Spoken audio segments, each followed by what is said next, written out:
চলমান Iran Israel যুদ্ধে হামলা পাল্টা হামলায় উত্তেজনা পৌঁছেছে চরমে। এরই মধ্যে বিভিন্ন দেশের মার্কিন ঘাঁটিতেও লক্ষ্য করে হামলা চালাচ্ছে তেহরান।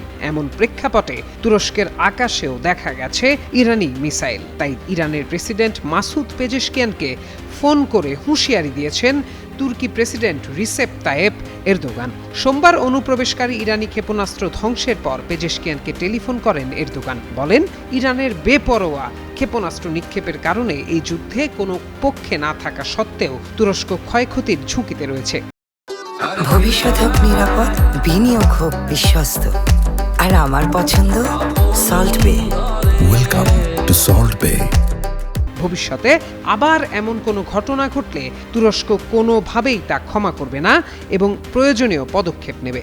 তুরস্কের প্রতিরক্ষা মন্ত্রণালয়ের তথ্য অনুযায়ী গত ২৮ ফেব্রুয়ারি তেহরানের ক্ষেপণাস্ত্র ইসরায়েল ও যুক্তরাষ্ট্রের আগ্রাসন শুরুর পর থেকে এ পর্যন্ত দুইবার তুরস্কের আকাশসীমা লঙ্ঘন করেছে। প্রথমবার গত ৪ মার্চ এবং দ্বিতীয়বার ৯ মার্চ। দুইবারই ন্যাটোর এয়ার ডিফেন্স সিস্টেম ব্যবহার করে ক্ষেপণাস্ত্র ধ্বংস করেছে তুরস্কের প্রতিরক্ষা বাহিনী।